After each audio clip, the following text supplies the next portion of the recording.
إن الحمد لله نحمده ونستعينه ونستغفره ونعوذ بالله من شرور أنفسنا ومن سيئات أعمالنا من يهده الله فلا مضل له ومن يضلل فلا هادي له وأشهد أن لا إله إلا الله وحده لا شريك له وأشهد أن محمدا عبده ورسوله اللهم صل على محمد وعلى آله وصحبه ومن تبعهم بإحسان إلى يوم الدين.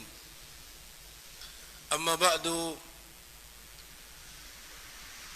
bapak-bapak dan ibu-ibu sekalian serta ikhwah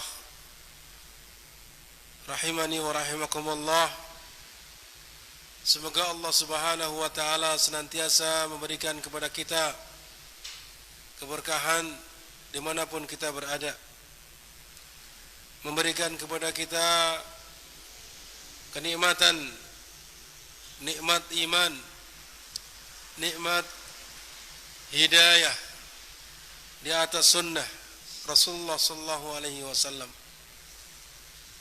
Kemudian juga menjadikan kita termasuk orang-orang yang senantiasa bersyukur apabila diberikan nikmat oleh Allah Subhanahu wa taala, senantiasa bersabar apabila mendapatkan musibah, dan segera bertaubat kepada Allah, beristighfar kepadanya apabila kita tercebur ke dalam perbuatan dosa.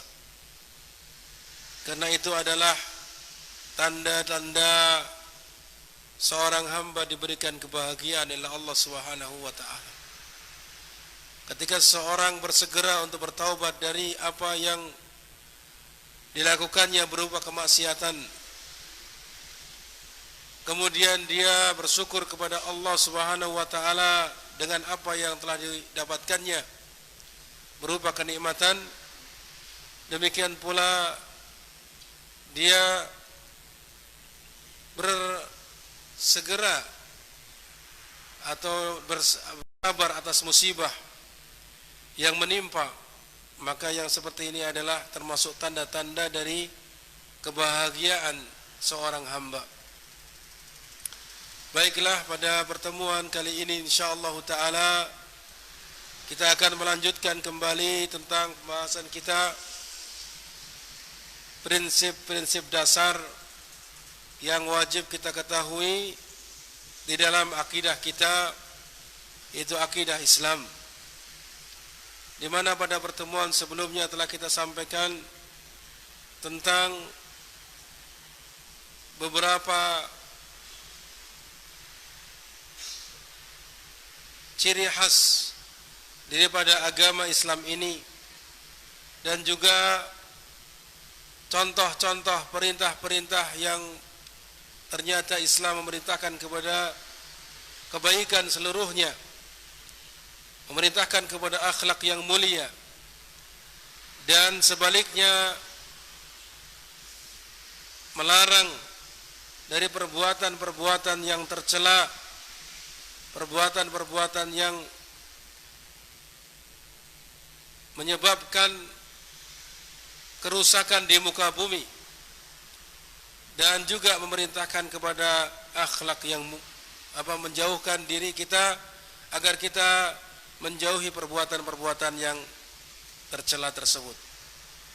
Selanjutnya akan kita bahas insyaallah taala yang terkait dengan asas daripada syariat Islam dan juga asas daripada akidah Islam.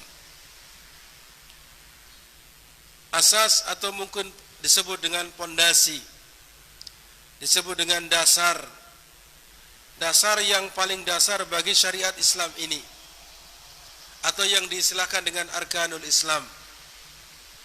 Arkanul Islam, rukun-rukun Islam adalah merupakan asas yang berdiri di atasnya syariat Islam ini, berdiri di atasnya agama Islam ini, yang mana jumlahnya ada 5.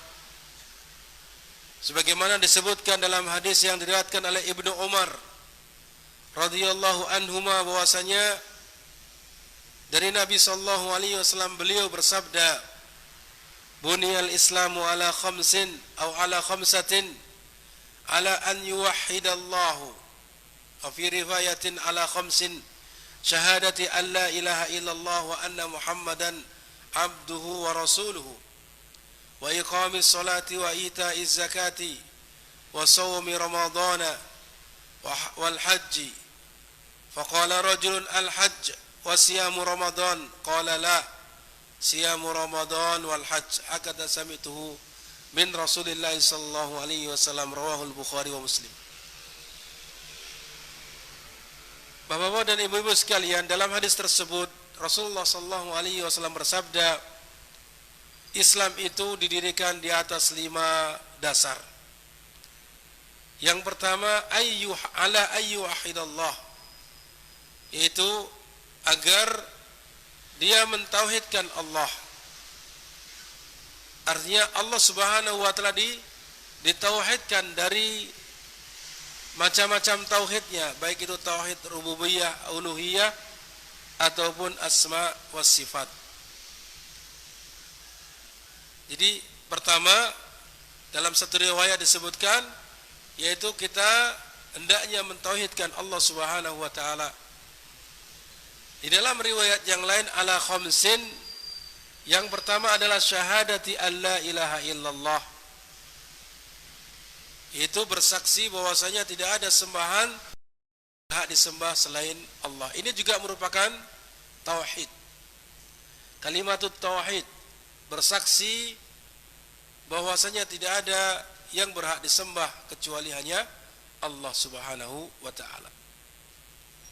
Kemudian yang kedua disebutkan persaksian ini adalah wa anna Muhammadan abduhu wa rasuluh. Bersaksi bahwasanya Muhammad adalah hambanya dan utusannya. Dan yang ketiga adalah wa iqamis shalah, mendirikan salat. Yang kedua maksudnya adalah mendirikan salat. Kemudian wa ita'iz zakah, menunaikan zakat. Wa siyami Ramadan wal haji, kemudian puasa di bulan Ramadan lalu haji. Lalu ada seorang yang mendengarkan pada saat itu berkata kepada Ibnu Umar, faqala rajulun al-hajj wa siyami Ramadan.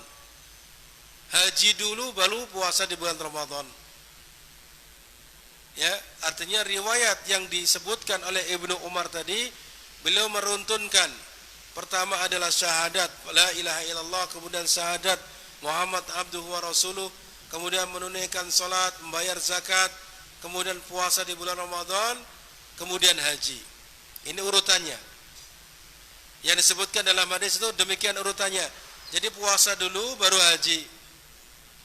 Tapi ada seorang laki-laki ketika itu menimpali. Faqala rajulun, seorang laki-laki mengatakan, haji dulu baru puasa Ramadan urutannya katanya. Maka Ibnu Umar mengatakan, yang meriwayatkan hadis tersebut, la, tidak, yang benar adalah apa? Siyamu Ramadan wal haji, puasa di bulan Ramadan dulu baru haji. Hakadha sami'tuhu min Rasulillah sallallahu alaihi wasallam. Demikian itulah yang saya dengar dari Rasulullah sallallahu alaihi wasallam. Artinya riwayat yang jelas yang diucapkan oleh Rasulullah SAW terkait dengan hadis ini, urutannya adalah puasa Ramadan dulu baru haji. Sehingga dalam hal ini Syekh Shalih Al-Utsaimin hafizahullah taala, beliau mengatakan bahwasanya apabila ada riwayat-riwayat yang menjelaskan tentang rukun Islam, yang menyebutkan syahadatain, yang pertama mendirikan salat, menunaikan zakat, berpuasa di bulan Ramadan, kemudian haji, lalu di sana ada dijelaskan urutannya puasa Ramadan, urutannya haji dulu baru Ramadan, puasa di bulan Ramadan, maka ini meriwayatkannya berdasarkan makna. Periwayatannya adalah berdasarkan apa? Makna, bukan seperti yang diucapkan oleh Rasulullah SAW. Jadi demikian. Adapun secara urutan adalah apa? Yaitu syahadatain, kemudian apa? Mendirikan salat, menunaikan zakat, kemudian puasa di bulan Ramadan, kemudian haji. Itu secara urutan seperti yang diungkapkan oleh Ibnu Umar di dalam riwayatnya ini. Hakadha sami'tuhu min Rasulillah sallallahu alaihi wasallam. Demikianlah yang saya dengarkan dari Rasulullah sallallahu alaihi wasallam. Jadi dalam hadis tersebut dijadikan sebagai dasar, sebagai dalil mengenai asas syariat Islam. Bahwasanya syariat Islam ini adalah berdiri di atas 5 asas ini, 5 dasar ini. Jadi demikian. Kemudian yang pertama tadi disebutkan adalah syahadat alla ilaha illallah wa anna Muhammadan abduhu wa rasuluhu.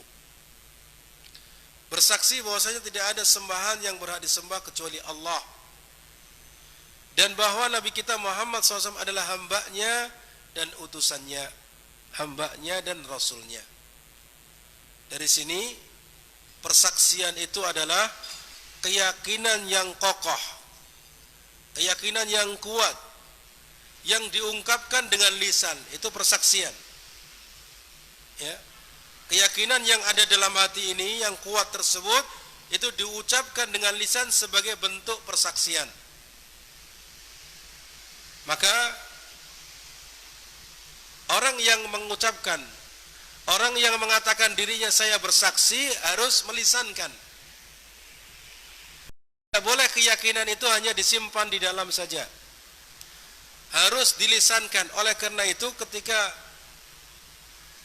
orang kafir, mereka meyakini Allah sebagai Tuhannya yang memberi rezeki, yang menciptakan langit dan bumi, bahkan menciptakan seluruh alam semesta ini, lalu tidak bersaksi dengan lisannya, saya bersaksi bahwasanya tidak ada sembahan yang berhak disembah kecuali Allah, maka di sini keyakinannya tidak dianggap saksi, tidak dianggap karena masih ada di dalam hati saja. Oleh karena itu di situ apa? Persaksian itu harus dilisankan. Asyhadu an la ilaha illallah wa anna Muhammadan abduhu wa rasuluh. Sehingga kita di sini diperintahkan oleh Rasulullah SAW ketika salat kita selalu kita ucapkan asyhadu an la ilaha illallah wa asyhadu anna Muhammadan abduhu wa rasuluh dalam salat kita. Ketika tasyahud awal, ketika tasyahud akhir. Bukankah begitu Bapak-bapak? Kita ucapkan ketika tasyahud persaksian kita kepada Allah Subhanahu wa taala akan wahdaniyatullah, keesaan Allah Subhanahu wa taala. Sekali lagi persaksian itu maksudnya adalah keyakinan yang kokoh, yang kuat yang ada dalam hati yang diungkapkan dengan lisan. Seolah-olah dengan keyakinannya tersebut, ya, itu adalah dia bersaksi akan apa yang disebutkan setelahnya. Bersaksi bahwasanya tidak ada sembahan yang berhak disembah kecuali Allah. Bersaksi bahwasanya tidak ada, ya, bersaksi bahwasanya Muhammad adalah hambanya dan rasulnya. Kita lihat yang pertama, la ilaha illallah. La ilaha illallah itu terdiri dari 2 rukun. Rukun yang pertama adalah an-nafyu dan yang kedua adalah al-isbat. Pada kata-kata la ilaha tidak ada sesembahan yang hak. Tidak ada, ini penafian. Disilakan dengan an-nafyu, yaitu penafian, peniadaan. Yakni apa? Meniadakan ibadah kepada selain Allah. La ilaha. Jadi kita tidak beribadah kepada selain Allah. Itu yang disebut dengan an-nafyu. Jadi meniadakan seluruh sesembahan-sembahan selain Allah Subhanahu wa taala. Lalu yang kedua, isbat, penetapan. Kita menetapkan yang berhak kita ibadahi hanya Allah. Maka di sini ketika kita bersaksi berarti kita bersaksi akan makna la ilaha illallah itu sendiri. Menafikan seluruh sesembahan, meniadakan seluruh sembahan yang ada dan menetapkan yang berhak diibadahi hanya hanya Allah saja. Jadi demikian. Kemudian yang berikutnya adalah apa? Adalah persaksian bahwasanya Nabi kita Muhammad SAW adalah hambanya dan rasulnya. Disebutkan dalam Al-Quran bahwasanya Rasulullah SAW itu adalah manusia seperti halnya yang abduhu, hambanya. Nah, kalau kita meyakini bahwasanya Rasulullah SAW sebagai hambanya yang sama dengan manusia yang lainnya, Qul innama ana basyarum mislukum, Allah memerintahkan kepada nabinya agar mengatakan, Qul, katakanlah wahai Muhammad, ana basyarum mislukum, saya ini adalah manusia. Ini adalah dalil secara tegas yang menunjukkan Nabi Muhammad SAW manusia seperti yang lainnya. Beliau makan seperti yang lainnya makan. Beliau tidur seperti yang lainnya juga tidur. Beliau juga menikah sebagaimana yang lainnya menikah. Beliau juga berjalan di tengah-tengah pasar sebagaimana yang lainnya untuk mencari kebutuhannya. Ini demikian. Sama seperti yang lainnya, beliau lupa, ya, bisa lupa. Sebagaimana yang lainnya bisa lupa. Akan tapi yang diingat satunya adalah beliau sebagai utusan Allah. Allah istimewakan beliau dengan diturunkan wahyu kepadanya, yang diperintahkan untuk menyampaikan kepada umatnya.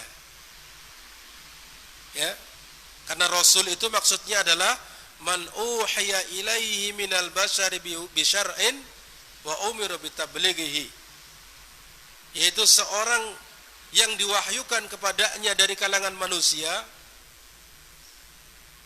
ya, dengan suatu syariat, lalu diperintahkan untuk menyampaikannya. Itu Rasul. Sekali lagi, Rasul itu adalah apa?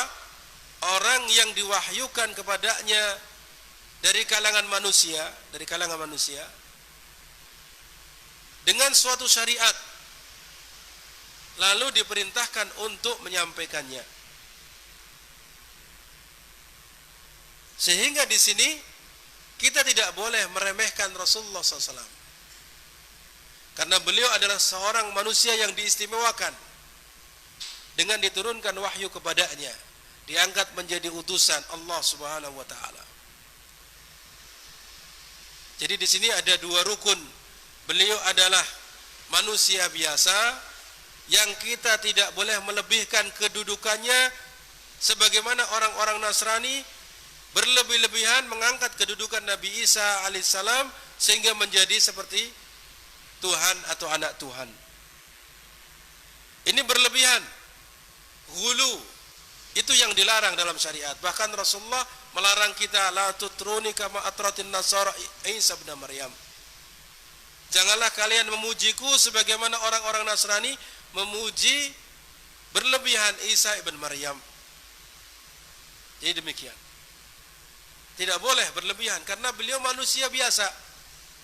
Hanya saja kita juga faham beliau itu Rasulullah yang la yantiku anil hawa in huwa illa wahyu yuha. Tidaklah beliau berbicara dari hawa nafsunya, tapi apa? Berbicara berdasarkan wahyu Allah. Sehingga di sini kita tidak boleh meremehkan, tidak boleh merendahkan ucapannya, kita apa? Percayai. Apa yang beliau sampaikan kita taati. Perintahnya kita laksanakan, larangannya kita tinggalkan. Itu demikian. Kaitannya dengan apa? Syahadat Muhammad abduhu wa rasuluh. Ini terkait dengan makna dari dua syahadat tersebut. Nah, sekarang pertanyaannya, bahwasanya di sini ada dua syahadat. Syahadat la ilaha illallah dan syahadat Muhammad Rasulullah. Tapi mengapa dijadikan dalam satu rukun? Ya. Tidak dipisah sehingga menjadi ada 6 rukun dalam rukun Islam. Hanya 2 saja. Apa namanya? Maksudnya 2 dijadikan 1. Kenapa rukun pertama itu 2 kalimat syahadat, tidak 1 kalimat syahadat? Nah, dalam hal ini Syekh Muhammad bin Shalih Al-Utsaimin menjelaskan bahwasanya setidaknya ada 2 alasan. Setidaknya ada 2 alasan mengapa 2 kalimat syahadat tersebut dijadikan dalam satu rukun. Yang pertama bahwa muballighun anillahi ta'ala. Beliau sebagai penyampai dari Allah Subhanahu wa taala yang merupakan risalah ini. Wahyu Allah melalui malaikat Jibril ya disampaikan kepada Rasulullah. Rasulullah menyampaikan kepada manusia, kepada umatnya. Maka bersaksi bahwa Rasulullah SAW sebagai muballighun anillah, penyampai dari Allah. Beliau adalah Rasulullah, utusan Allah, dan juga sebagai hamba Allah. Ini termasuk kesempurnaan syahadat yang pertama. Jadi apa? Kita mengakui atau bersaksi bahwasanya beliau sebagai hamba Allah, beliau sebagai Rasul Allah, yang mana beliau menyampaikan risalah dari Allah, wahyu dari Allah. Ini adalah merupakan kesempurnaan syahadat la ilaha illallah. Jadi tidak bisa dipisahkan. Ya, sehingga dijadikan satu. Ini alasan pertama. Alasan yang kedua, mengapa dijadikan satu rukun saja? Karena kedua syahadat tersebut, 2 kalimat syahadat tersebut adalah merupakan asas sahnya atau tidak sahnya suatu amalan. Diterima atau tidak diterimanya suatu amalan.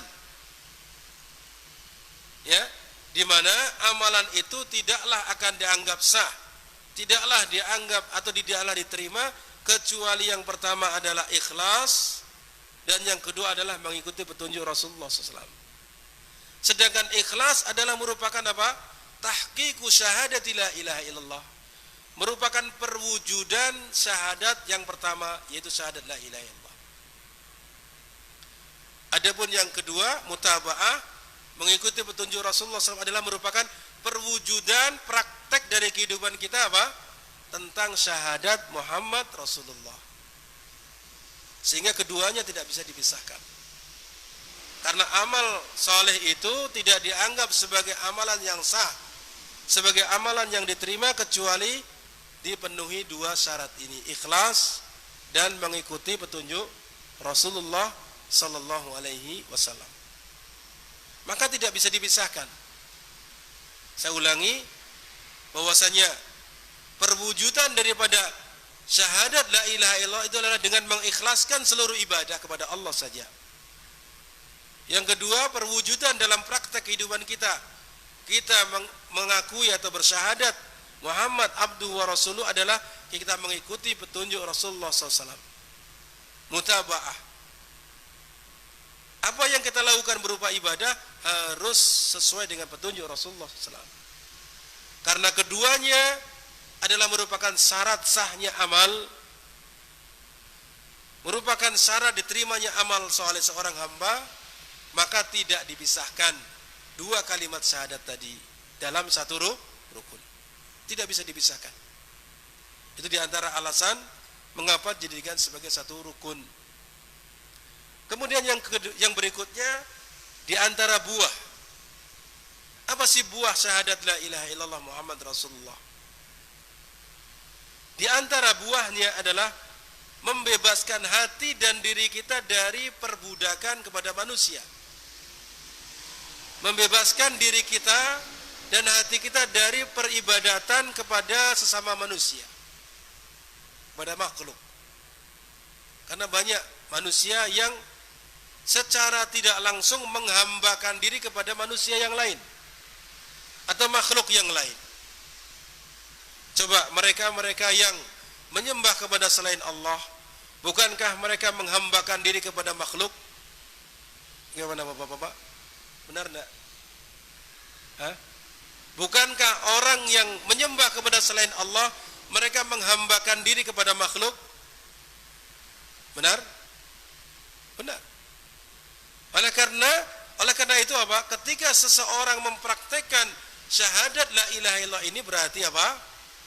Berarti dia telah membebaskan hatinya dan jiwanya dari peribadatan kepada sesama makhluk.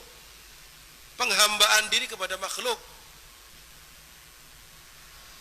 Ketaatannya bukan kepada makhluk, tapi ketaatannya kepada Allah Subhanahu wa taala.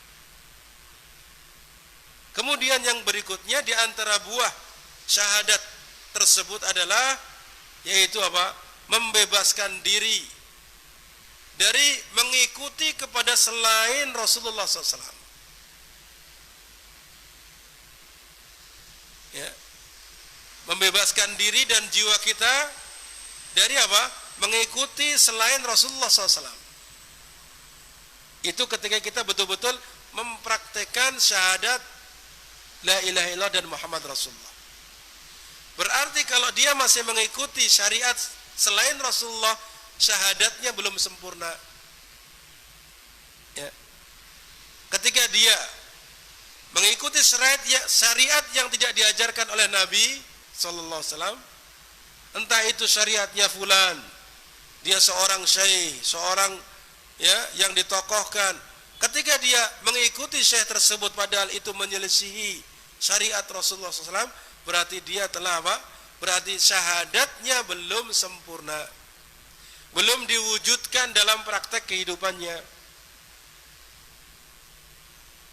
Jadi demikian.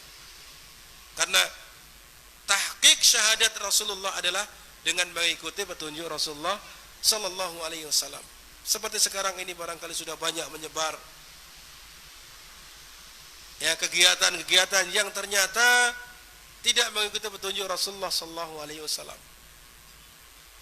Banyak sekali manusia mereka menganggap ini syariat Rasulullah, tapi ternyata bukan syariat yang diajarkan oleh Rasulullah sallallahu alaihi wasallam. Maka di sini kita harus pandai memilih dan memilah mana yang benar-benar disyariatkan dan mana yang tidak disyariatkan. Ini diantara buahnya. Buah daripada apa? Syahadat la ilaha illallah Muhammad Rasulullah. Adapun yang kedua yaitu iqamis shalah. Rukun yang berikutnya, asas syariat Islamiyah yang berikutnya adalah apa? Mendirikan salat. Ini asas, pondasi. Bahkan di dalam hadis yang lain disebutkan imadul Islam. Ya, umudul Islam. Sebutkan dalam hadis Rasulullah SAW yang diriwayatkan oleh Imam Ahmad bahwasanya apa? Ra'sul amli kulluhu al-Islam. Segala urusan itu pangkalnya adalah agama Islam ini. Wa dzirwatu sanamihi wa umuduhu as-shalah. Wa umuduhu as-shalah. Tiang-tiangnya adalah salat. Wa dzirwatu sanami, dan puncaknya adalah al-jihadu fisabilillah. Puncak dari agama Islam ini, amalan yang ada padanya adalah jihad fisabilillah. Tentunya jihad fisabilillah dari berbagai macamnya. Jihad dengan hartanya, jihad dengan dirinya, jihad dengan lisannya atau dengan tulisan, itu termasuk bagian dari jihad fisabilillah. Sekali lagi bahwa ya, mendirikan salat itu adalah merupakan asas, bahkan ciri khas seorang muslim. Ciri khas seorang muslim. Bagi siapa yang tidak salat berarti dia sudah meninggalkan ciri khas muslim. Bahkan kalau kita lihat di dalam ya fatwa-fatwa para ulama menyebutkan orang yang meninggalkan salat jelas keluar dari agama Islam ini, telah kufur. Sepakat para ulama kafir dia, tapi ada yang berbeda adalah apakah mengeluarkan pelakunya dari Islam atau tidak. Itu perbedaannya. Tapi dia telah melakukan dosa besar yang sangat besar bagi orang yang tidak melaksanakan salat. Ya. Ini perlu pembahasan khusus terkait dengan masalah hukum meninggalkan salat. Jadi sekali lagi bahwasanya salat adalah merupakan asas, pondasi, bahkan Itu standar amalan-amalan yang lain. Ketika baik sholat seseorang, maka akan dianggap baik amalan-amalan yang lainnya. Nanti di hari kiamat, amalan yang pertama kali akan dihisab adalah sholat. Apabila amalan sholat ini adalah baik, maka amalan-amalan yang lainnya dianggap baik. Jika amalan sholat ini adalah rusak, maka amalan yang lain dianggap rusak semuanya. Maka penting sekali bagi kita untuk memperhatikan amalan yang agung ini, yaitu sholat. Sholat adalah, atau mendirikan sholat adalah at-ta'abbudu lillahi ta'ala bifi'liha ala wajhil istiqamah wa tamam fi awqatiha wa hayatiha. Mendirikan sholat adalah bentuk beribadah kita kepada Allah dengan melaksanakan perintah sholat tersebut, ya, secara istiqomah, terus menerus, sesuai dengan waktu yang telah ditentukan. Sesuai dengan waktu yang telah ditentukan, dan juga sesuai dengan tata cara yang telah diajarkan oleh Rasulullah Sallallahu Alaihi Wasallam. Baik itu tata cara yang bersifat gerakan ataupun tata cara yang bersifat ucapan. Demikian pula perkara-perkara yang hubungannya dengan rukun-rukun sholat, wajib-wajib sholat, dan sunnah-sunnah yang ada pada sholat. Maka di sini harus dilaksanakan semuanya. Apa buahnya? Buah seseorang mendirikan sholat. Di antara buah seseorang mendirikan sholat adalah insirahus sadri. Dia akan menjadi lapang dadanya. Ya, akan menjadi lapang. Kalau kita sholat ternyata semakin sempit dada kita, berarti kita sholatnya masih belum khusyuk. Sholatnya belum ikhlas kepada Allah Subhanahu wa Ta'ala dalam melaksanakannya. Berarti masih ada kholal. Apa bahasa kita kholal? Sholatnya masih ada apa? Kesalahan. Ketika setelah sholat dia tidak merasakan ada kelapangan dada pada dirinya. Ya, wa qurratul ain, di antara buahnya adalah menjadikan seseorang itu, ya, penyejuk pandangan baginya. Dan termasuk ini adalah menenangkan hatinya. Salat itu akan dapat menenangkan jiwanya. Kemudian juga an-nahyu 'anil fahsya'i wal munkar. Salat itu akan dapat mencegah dari perbuatan keji dan mungkar. Inna salata tanha 'anil fahsya'i wal munkar. Sungguhnya salat itu dapat mencegah dari perbuatan keji dan mungkar. Nah, ternyata kalau misalkan ada seorang yang salat, setiap hari salat, kita lihat salat rajin ke masjid, salat berjamaah, tapi maksiat jalan terus, ya, perbuatan keji dia lakukan, perbuatan dosa besar dia mudah melakukannya, maka yang seperti ini salatnya perlu dikoreksi. Sungguh-sungguh dia tidak salatnya, ikhlas tidak salatnya, mengikuti petunjuk Rasulullah atau tidak salatnya, ya, khusyuk tidak di dalam salat tersebut. Nah, maka di sini, ya, ketika seorang tidak mendapatkan buah-buah tersebut, perlu dikoreksi kembali sholat tersebut yang dia lakukan. Selanjutnya yang merupakan rukun daripada atau asas daripada syariat Islam ini adalah menunaikan zakat, membayarkan zakat. Ya, tentunya ini bagi mereka-mereka yang sudah mencapai nisabnya. Zakat itu diwajibkan kepada mereka-mereka yang memiliki harta yang sudah mencukupi nisab. Kalau harta, uang berupa emas, perak, itu seukuran 85 gram emas. Ya, seukuran 85 gram emas. Kalau mau dihitung dengan ukuran perak, maka seukuran 200 perak. 200 gram perak. Kalau tidak salah demikian. Maka ketika sudah punya uang senilai itu, dalam waktu setahun tidak digunakan, kebutuhan-kebutuhan sehari yang sudah tercukupi, maka wajib dikeluarkan zakatnya 2,5%. Orang yang pertanian, entah itu pertanian padi, ya, atau pertanian-pertanian yang lain yang sifatnya bentuknya adalah bisa disimpan, atau ditakar, atau juga di kilo. Maka di sini wajib dikeluarkan zakatnya setiap kali panen jika memenuhi nisab. Ya, jika memenuhi nisab. Dan ini sudah diatur dalam masalah zakat.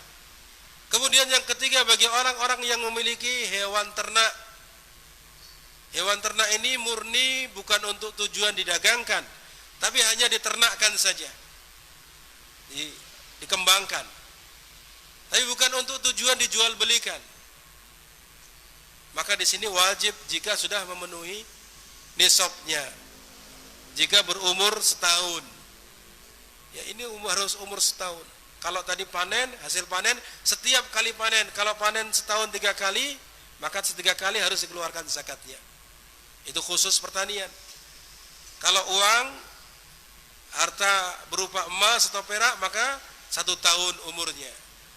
Kalau peternakan, ya, itu harus 1 tahun umurnya. Yang berikutnya perdagangan. Perdagangan itu juga harus 1 tahun umurnya. Maka ini semua wajib dikeluarkan zakatnya jika sudah memenuhi nisab. Itu kewajiban yang harus ditunaikan. Ya, kewajiban yang harus ditunaikan. Maka apabila tidak menunaikan kewajiban tersebut, terutama masalah zakat ini, pelit, menggenggam hartanya, tidak mau bersedekah, baik sedekah yang wajib berupa zakat tersebut atau sedekah yang sifatnya sunnah, maka khawatir Allah menurunkan balaknya. Di antara bentuk balak, tidak diturunkan hujan kepadanya. Di tempat yang lain hujannya setiap hari deras, tempat tersebut tidak sama sekali diberikan hujan. Bisa jadi karena kemaksiatan, tidak mau menunaikan kewajibannya mengeluarkan zakatnya. Bisa jadi. Maka ini bahaya. Perlu kita mengoreksi apakah kita itu menahan hak Allah Subhanahu wa taala yang harus dikeluarkan kepada mereka-mereka yang berhak menerimanya, sehingga Allah Subhanahu wa taala juga menahan air hujan. Allah Subhanahu wa taala menurunkan hujan itu sesuai dengan apa yang Allah inginkan, di mana diturunkan hujan tersebut. Ini di antara balak, belum lagi balak yang lain, musibah yang lainnya. Maka di antara hikmah, ya, di antara hikmah daripada atau buah daripada menunaikan zakat adalah tadhhirun nafsi minal khuluqi ar-radil, yaitu mensucikan, membersihkan diri kita dari akhlak yang buruk, akhlak yang rendah, yaitu sifat bakhil, sifat pelit. Ini kita hilangkan, yaitu dengan mengeluarkan kewajiban. Mengeluarkan kewajiban kita, yaitu apa? Membayar zakat. Tentunya ini bagi mereka-mereka yang memiliki harta sudah mencukupi nisab. Kemudian di antara buah yang lain adalah saddi hajatil Islam wal muslimin. Saddi hajatil Islam wal muslimin, yaitu apa? Mencukupi, menutupi kebutuhan Islam dan kaum muslimin. Ya, terjadi ketimpangan antar kaum muslimin, di sana miskin, di sini kaya. Yang kaya semakin kaya, yang miskin semakin miskin. Bisa jadi diakibatkan karena apa? Karena yang kaya tidak mau memberikan zakatnya, menahan, pelit terhadap hartanya. Padahal ingat, ketika zakat yang harus dikeluarkan, yang wajib dikeluarkan, dia tahan, ini menyebabkan hartanya menjadi kotor. harta yang halal bercampur dengan yang haram. Karena zakat yang tidak dikeluarkan itu ibarat kotoran yang tidak dibuang. Jadi demikian. Maka hendaknya dibersihkan. Dan ini diantara buah yang lain, yaitu ketika mengeluarkan zakatnya berarti membersihkan harta kita dari kotoran. Sehingga kita mengkonsumsi harta yang halal, tidak menikmati harta yang haram atau harta yang bercampur dengan perkara yang haram. Nah, ini diantara buahnya. Yang selanjutnya adalah yang ketiga yang merupakan asas daripada syariat Islam adalah saum Ramadan. Berpuasa di bulan Ramadan. Berpuasa di bulan Ramadan adalah beribadah kepada Allah Ta'ala dengan menahan diri dari perkara-perkara yang membatalkan puasa di siang hari di bulan Ramadan. Itu saum Ramadan. Dan ini hukumnya wajib bagi mereka-mereka yang sudah mukallaf. Wajib bagi mereka yang sudah mukallaf. Kecuali mereka-mereka yang memiliki udzur. Bisa jadi udzurnya melazimkan baginya mengganti di waktu yang lain, atau menggantinya dengan membayar fidyah. Ini pembahasannya khusus pada pembahasan fikih saum di bulan Ramadan. Jadi demikian. Adapun di antara buah daripada rukun ini atau asas ini adalah melatih seseorang, melatih diri seseorang untuk meninggalkan perkara-perkara yang disukai. Pada asalnya makan dan minum disukai atau tidak? Berhubungan suami istri disukai atau tidak? Disukai. Tapi ketika bulan Ramadan dilarang. Di siang hari ditahan. Ya, menahan minum, menahan makan, menahan hal-hal yang tadinya dibolehkan. Hal yang asalnya dihalalkan dan disukai oleh manusia. Akan tapi Allah melarangnya.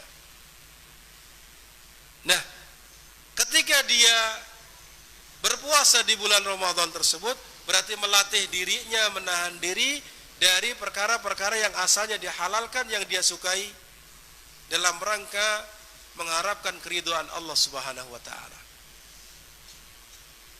Ini diantara buahnya.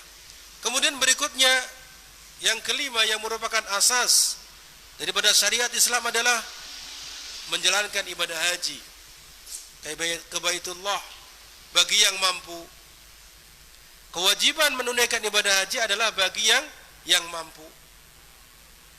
Mampu secara fisik, mampu secara harta. Dan juga memiliki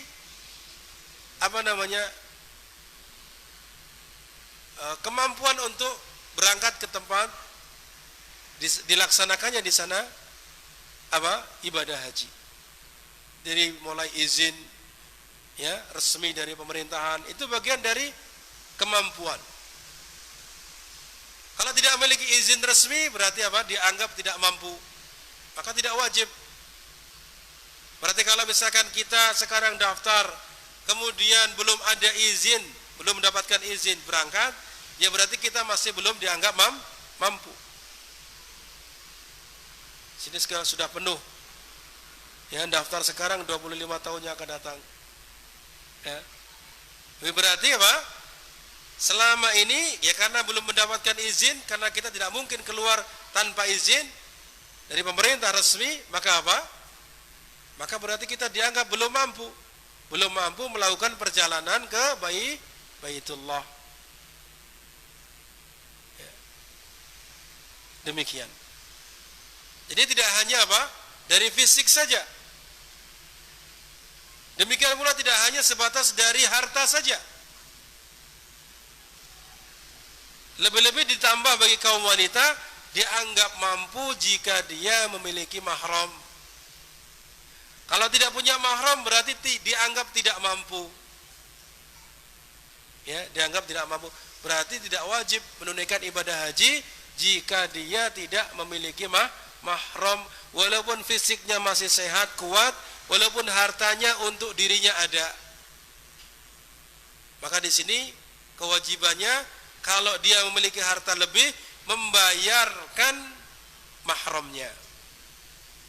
Barangkali mahramnya tidak punya apa-apa, suaminya miskin misalkan, yang punya harta istrinya, maka istrinya membayar untuk dirinya dan juga membayarkan untuk suaminya supaya dia dianggap mampu ketika berangkat bersama mahramnya.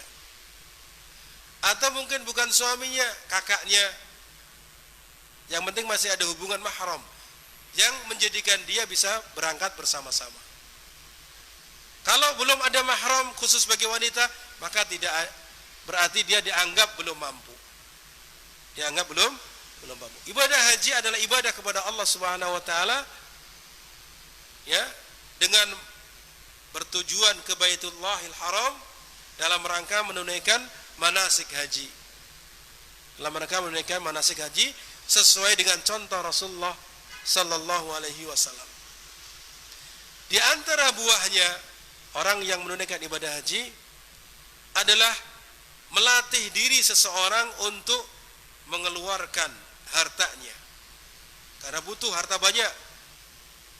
Ini sayanglah buat tabungan, beli tanah sajalah. Ya, tanah kan semakin lama semakin mengembang, semakin mahal. Akhirnya apa? Tidak berangkat haji gara-gara tergiur beli tanah. Ya, atau mungkin saya butuh kendaraan ini. Ya, sekarang sedang gencar-gencarnya, banyak-banyaknya orang beli sepeda motor keren, NMAX misalkan. Atau yang lain, punya uang 20 juta yang barangkali bisa untuk apa? Bisa untuk daftar haji. Tapi sayang nih, beli NMAX sajalah. Maka apa? Di sini bahwasanya orang yang siap hartanya untuk ibadah haji, berarti dia melatih dirinya untuk mengeluarkan hartanya kepada kebaikan. Bukan untuk kebahagiaan dunia saja. Atau mungkin padahal hartanya banyak, disimpan di bank, didepositkan untuk apa? Bunganya biar dimakan setiap bulan. Haram hukumnya padahal, tapi apa? Tidak mau dikurangi dalam rangka untuk menunaikan ibadah haji. Maka di sini apa? Orang yang menunaikan ibadah haji itu apa? Melatih dirinya untuk mengeluarkan hartanya dan juga mengerahkan anggota badannya, kemampuan fisiknya untuk mentaati Allah Subhanahu wa taala. Jangan menunggu tua. Di sana itu butuh tenaga yang kuat. Ya, kalau umur 60, 70 tahun itu ya paling ya merepotkan temannya saja. Ya, kecuali memang fisiknya masih segar. Setiap hari sebelumnya dia menjaga kesehatannya. Masalah ajal itu urusan lain. Ajal dimanapun kita bisa mendapatinya. Ya. Akan tapi kemampuan apa? Kemampuan di sana itu pertama, ketika kita ketinggalan apa? Ketinggalan rombongan. Kalau sendiri orang tua kan kasihan. Dan sering kita mendapati ketika di sana ya jamaah haji Indonesia yang umurnya sangat ya di atas 70, 60 ya. Yang mereka kemudian sendirian tersesat. Tidak bisa bahasa Arab, tidak bisa bahasa Inggris, tidak ada orang yang dia kenal. Kira-kira gimana? Udah pasrah. Ya, akhirnya pasrah. Entah dia mau kembali ke Indonesia tidak kembali, yang penting apa? Ya, dia bisa menunaikan ibadah haji. Terkadang akhirnya apa? Kewajiban-kewajiban dalam rangkaian manasik haji yang seharusnya dilakukan akhirnya tidak dilakukan. Karena tidak tahu. Nah, ini pentingnya apa? Kalau bisa menunaikan ibadah haji masih umur muda, segar. Ya, kalau bisa melatih diri dengan bahasa Arab supaya ketika tersesat, kita bisa tanya sedikit-sedikit bahasa Arab. Karena rata-rata di sana berbicaranya bahasa Arab atau bahasa Inggris. Ya, bahasa Arab atau bahasa Inggris. Jangan bahasa Cina atau Mandarin atau mungkin bahasa Pakistan. Ada bahasa orang Pakistan ada, tapi apa? Lebih baik tadi dua bahasa tadi. Bahasa Arab atau bahasa Inggris. Ini demikian. Agar kita betul-betul bisa sempurna di dalam menunaikan ibadah haji. Ya. Ini diantara buah dari apa? Asas syariat Islam yang kelima tersebut. Di sana masih banyak lagi, ya, masih banyak sekali buah-buah yang bisa kita dapatkan ketika menunaikan kelima asas tersebut.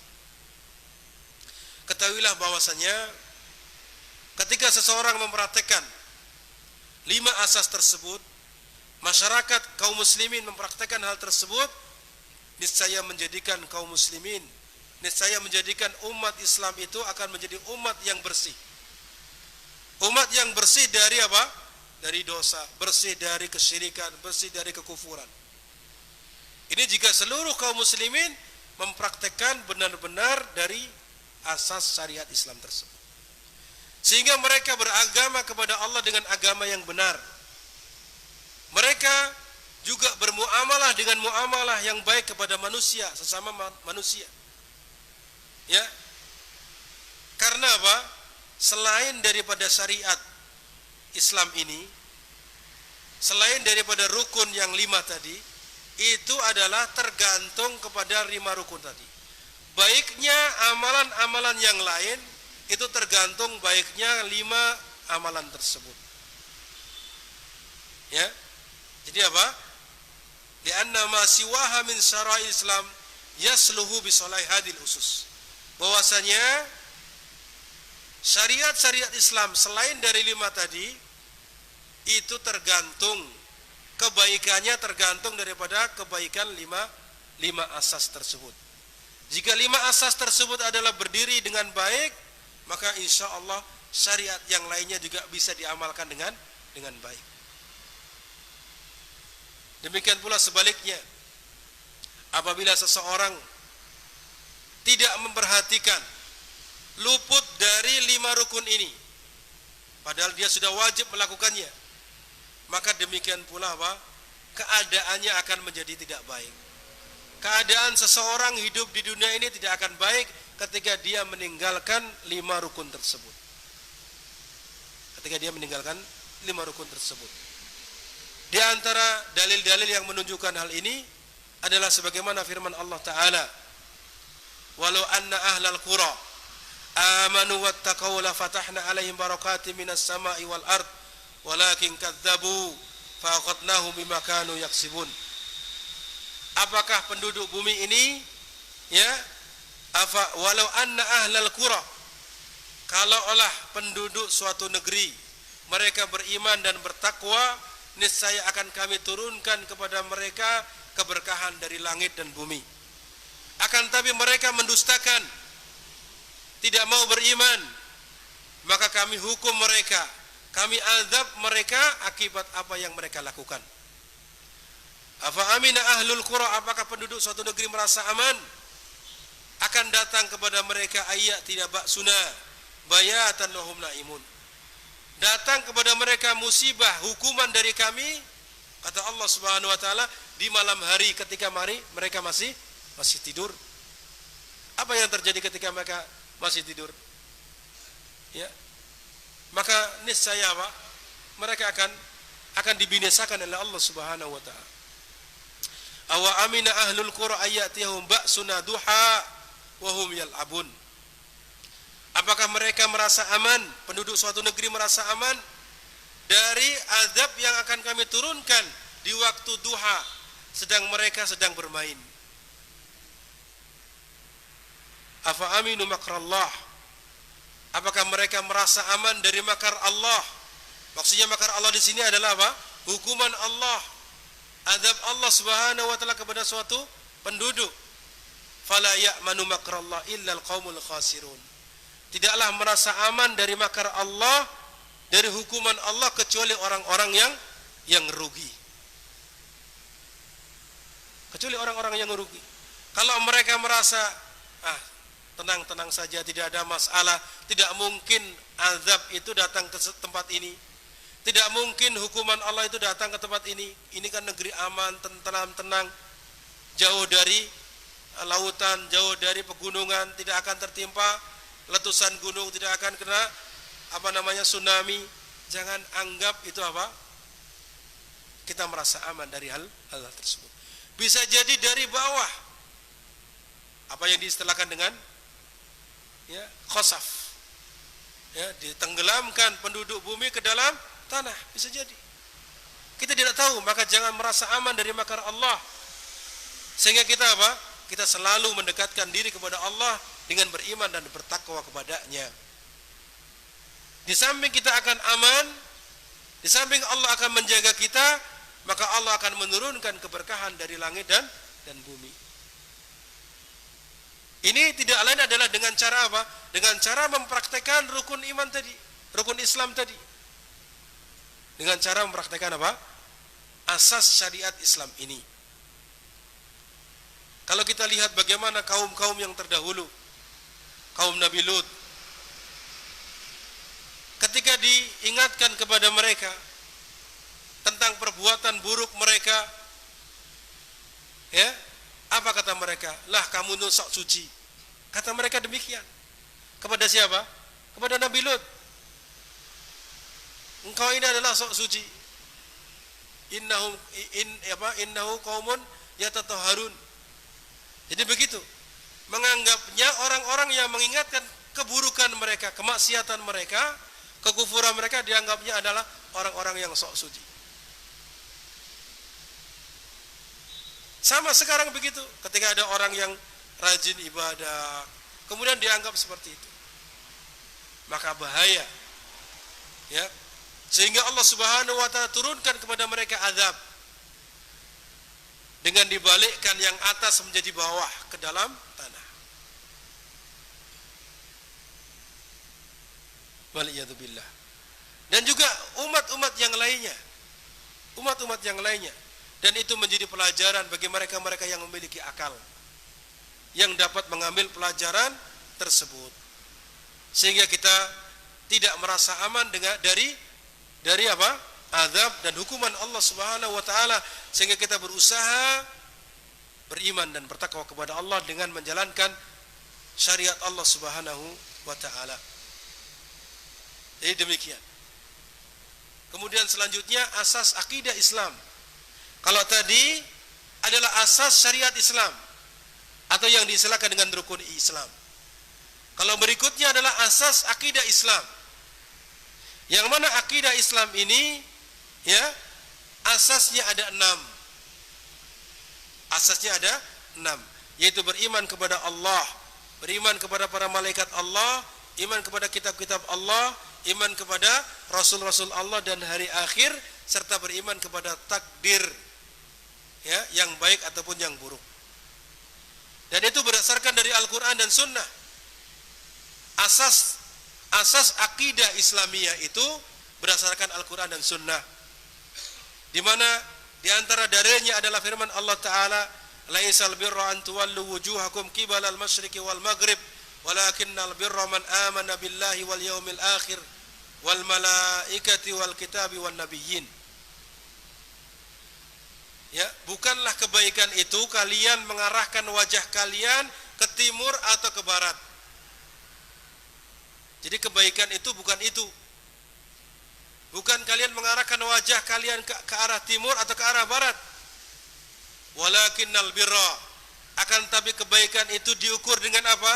Diukur dengan man amana billah, orang yang beriman kepada Allah. Yang pertama iman kepada Allah. Yang kedua iman kepada hari akhir. Kemudian iman kepada para malaikat Allah. Kemudian iman kepada kitab Allah dan kepada para nabi-nabi. Dalam Al-Quran satu ayat ini disebutkan 5 rukun saja, 5 asas akidah Islam. Ditambah dalam ayat yang lain, Allah Subhanahu wa Ta'ala berfirman, inna kulla syai'in khalaqnahu biqadar. Sesungguhnya kami, ya sesungguhnya segala sesuatu itu kami ciptakan dengan berdasarkan ukuran, berdasarkan takdir. Nah ini adalah merupakan dalil daripada wajibnya kita beriman kepada takdir. Kemudian disimpulkan oleh Rasulullah SAW tentang asas akidah Islam ini ketika beliau ditanya oleh malaikat Jibril. Ketika beliau ditanya oleh malaikat Jibril, beliau ditanya, anil iman. Apa itu iman? Karena iman ini kaitannya dengan akidah, keyakinan. Yang mana Rasulullah SAW menjawab, al-imanu an tu'mina billah. Engkau beriman kepada Allah. Wa malaikatihi, engkau beriman kepada malaikatnya. Wa kutubihi, dan kepada kitab-kitabnya. Wa rusulihi, dan kepada rasul-rasulnya. Wal yaumil akhir, dan kepada hari akhir. Ditambah lagi wa tu'mina bil qadari khairihi wa syarrihi. Ditekankan di sini, dan engkau beriman kepada takdir yang baik atau buruk. Ya.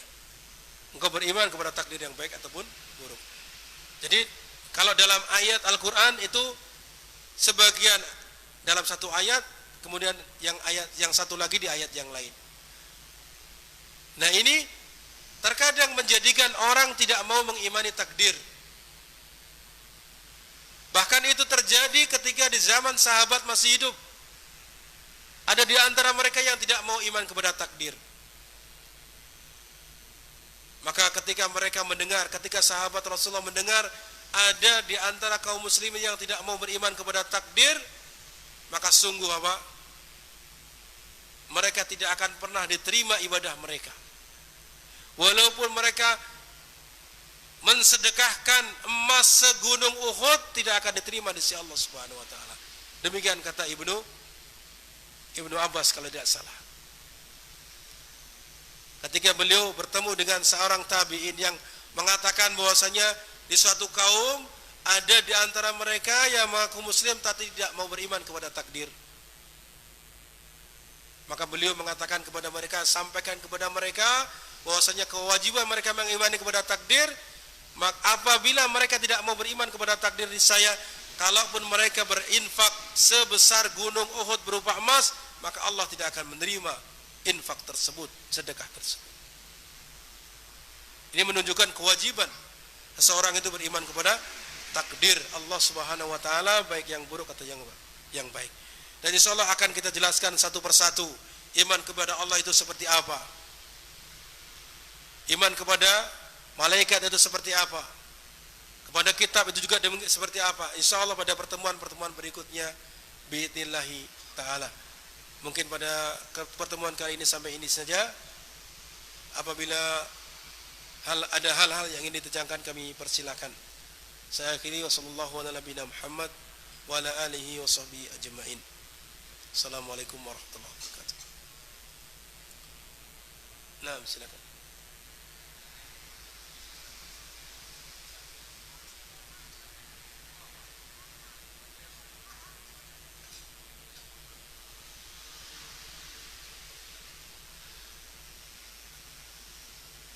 Sebagian dari negeri kita banyak yang berangkat sendiri, baik haji atau umrah, khususnya kaum wanita.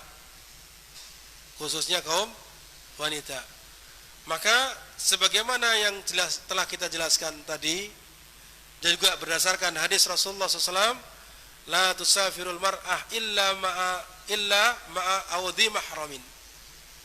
Ya, tidaklah seorang wanita itu bersafar, melakukan perjalanan, kecuali dia harus bersama apa?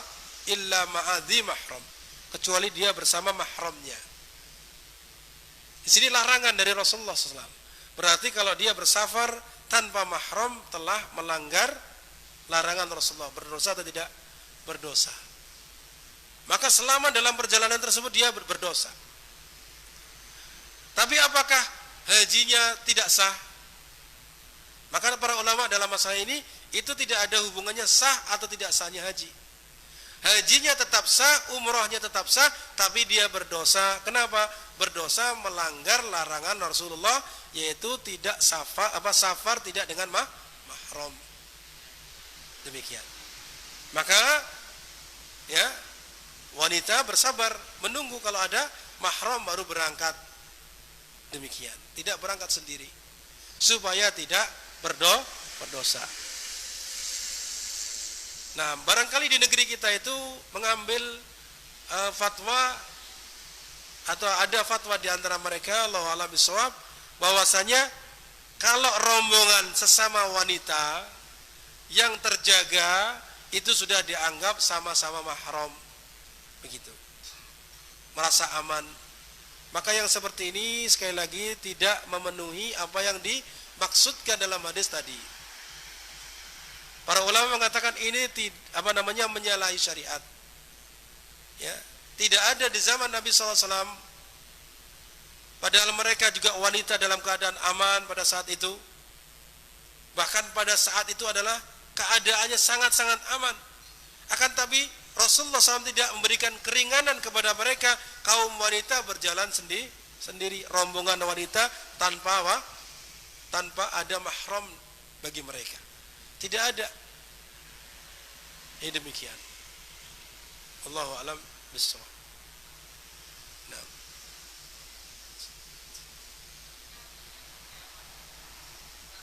Ya. Haji dan umrahnya sah. Untuk menghapus dosanya bertaubat kepada Allah Subhanahu wa taala. Ya, bertaubat dengan taubatan nasuha dan tidak mengulanginya kembali. Syarat taubat yang pertama apa? Meninggalkan perbuatan tersebut. Kemudian yang kedua, meninggalkan perbuatan tersebut, berazam untuk tidak mengulanginya kembali dan menyesalinya dengan penyesalan yang sangat kuat. Ini 3 syarat ini. Maka ya ketika melakukanlah saya nanti taubatnya nanti setelah pulang. Kira-kira bisa bertaubat setelah pulang? Belum tentu. Antum pernah dengar kisahnya Nabi Yusuf? Kisah Nabi Yusuf dan saudara-saudaranya ketika mereka hasad kepada Nabi Yusuf, ingin membunuhnya. Akhirnya kemudian dimasukkan ke dalam apa? Ke dalam sumur. Mereka sepakat ya melakukan tersebut dengan kesepakatan bersama. Karena semuanya apa? Merasa hasad. Karena Nabi Yusuf yang paling dicintai oleh bapaknya. Akhirnya mereka sepakat ingin membunuhnya, tapi ada salah seorang di antara mereka yang jangan dibunuh, biarkan dia hidup, kita masukkan saja ke sumur. Nanti barangkali ada yang mengambilnya, orang musafir begitu. Kemudian mereka beralasan apa? Kita akan bunuhnya karena nanti kita bertaubat kepada Allah Subhanahu wa taala setelah itu. Kita menjadi orang soleh. Tapi apa yang terjadi? Yang terjadi adalah setelah mereka melakukan apa yang mereka rencanakan, sampai tua, sampai ketemu Nabi Yusuf lagi ketika dewasa, sudah menjadi rasul, sudah menjadi nabi, ya, mereka tetap saja belum bertaubat kepada Allah Subhanahu wa taala. Akhirnya ketika ketahuan Nabi Yusuf masih hidup, baru mereka minta supaya bapaknya, siapa bapak mereka? Nabi Yakub, agar memintakan ampunan kepada Allah Subhanahu wa taala untuk mereka. Baru disitulah mereka ingin bertaubat. Jadi selama perjalanannya sampai Nabi Yusuf dewasa, sampai besar, diangkat oleh Allah menjadi nabi, mereka belum ada keinginan bertaubat. Disinilah bahwasanya taubat itu jangan dianggap remeh. Itu semata-mata taufik dari Allah Subhanahu wa taala. Jangan sekarang bermaksiat nanti kita bertaubat. Tidak. Belum tentu Allah berikan taufik, kesempatan kepada kita untuk bertaubat. Lah kalau pas melakukan perbuatan maksiat kita meninggal gimana? Waliyadu billah. Demikian. Allahu a'lam. Nah, cukup insyaallah.